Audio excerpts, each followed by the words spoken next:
চারদিকে উন্নয়নের ডামাডোল শুনি আমরা। সরকারের দিক থেকে সরকার পক্ষীয় সুশীলরা ক্রমাগত উন্নয়নের কথা শোনান আমাদেরকে।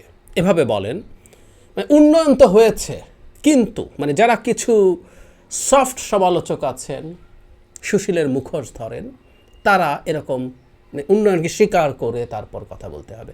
অথচ আমাদের চারপাশে প্রচুর তথ্য আসে যেগুলো প্রমাণ করে এই দেশে উন্নয়ন বলে কিছুই হয়নি। ইয়াস, যেমন একটা খবর এসছে দুদিন আগে, আমাদের অনেকেরই চোখে পড়েছে, it is very important.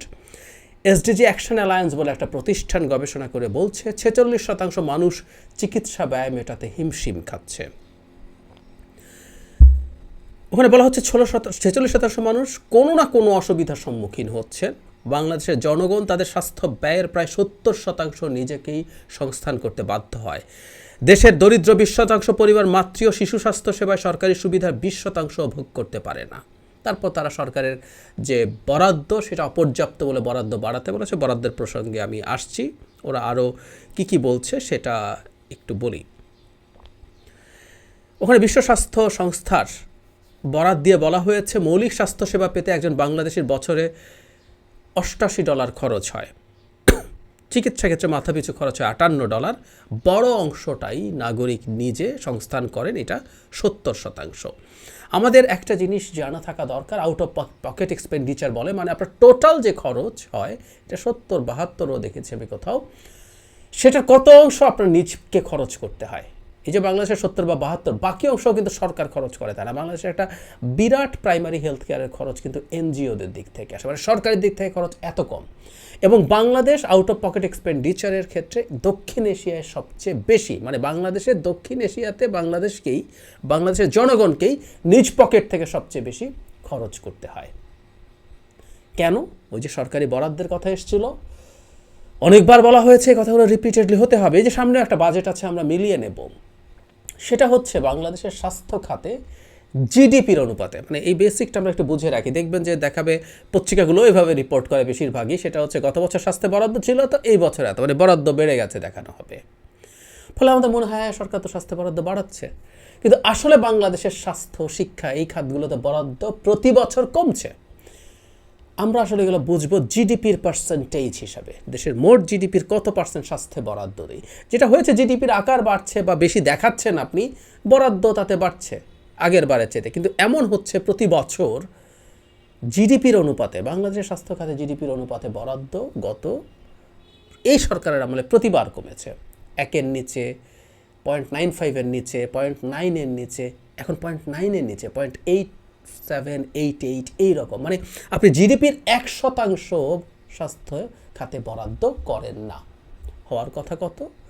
WHO বলছে আমাদের মতো দেশগুলোর জন্য, পৃথিবীর উন্নত দেশগুলো, বিশেষ করে ওয়েলফেয়ার স্টেটগুলো, যেগুলো ইউরোপিয়ান ওয়েলফেয়ার স্টেট আছে, তাদের বরাদ্দ অনেক বেশি। আমরা সরিয়ে রাখি, আমাদের মতো দেশগুলোর ক্ষেত্রে এই বরাদ্দ should be at least 5% of the GDP.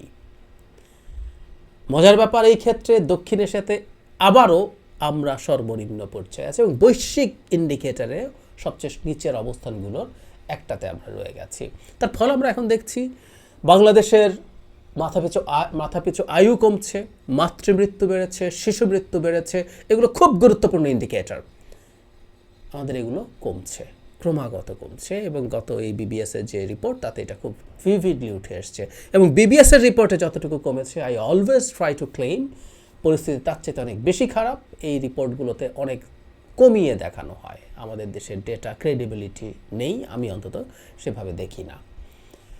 এখন ওই যে উন্নয়নের কথা বললাম, যেসব লোকজন একটা মেট্রো রেলে চড়ে উন্নয়ন, একটা ফ্লাইওভারে চড়ে উন্নয়ন, একটা এলিভেটেড এক্সপ্রেসওয়েতে চড়ে উন্নয়ন, কিংবা একটা পদ্মা সেতুতে উঠে বসে উন্নয়নের কথা বলেন, তাদের হয়তো চিকিৎসায় এই মেজর সমস্যা হয় না। তবে হয়ও আমাদের মধ্যবিত্তরাও কখনো কখনো কিছু ফেটাল ডিজিজ যদি পরিবারের সদস্যদের হয়, তার খরচ মেটাতে লাখ লাখ টাকা যখন খরচ হয়, আমরা হিমশিম খাই, সত্যিই খাই। সুতরাং প্রত্যেকটা মানুষ তার তার জায়গা থেকে চাপে পড়ে, তার মতো করে চাপে পড়ে। হয়তো প্রাইমারি হেলথ কেয়ার, অসুস্থতা আসলো, কিছু ওষুধ খেতে হলো, 1-2 দিন 3 দিন হসপিটালে থাকতে হলো, মেজর কিছু হলো না, আমরা চাপ সামলাতে পারি, যেটা হয়তো একটা গরিব মানুষ, নিম্ন মধ্যবিত্ত মানুষ পারে। কিন্তু মধ্যবিত্তেরও চাপের জায়গা আছে। এই যে 46% মানুষ, এর মধ্যে সবাই তো গরিব না।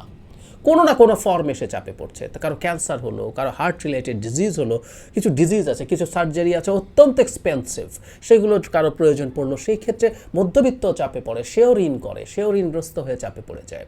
আর একটা স্ট্যাটিস্টিক্স তো আমাদের আছেই, প্রতি বছর চিকিৎসা ব্যয় মেটানোর জন্য অন্তত 65 লক্ষ মানুষ দারিদ্র্যসীমার নিচে নেমে যায়। একটা গরিব মানুষ দারিদ্র্যসীমা ক্রস করেছিল কোনো রকমে, একটা অসুস্থতা হলো, এই অল্প কিছু দিন হয়তো তাকে কিছু ঔষধপত্র খেতে হলো, একবার দুবার কয়েকদিন হসপিটালে থাকতে হলো, তাও তো বেসরকারি হসপিটাল না, সরকারি হসপিটালেও যদি যায়, সরকারি হসপিটালে আমরা খুব ভালোভাবে জানি যে প্রচুর মানে ওখানে থাকা আর ডাক্তার ছাড়া সবই আসলে কিনতে হয়, ঔষধ থেকে শুরু করে যা যা প্রয়োজন।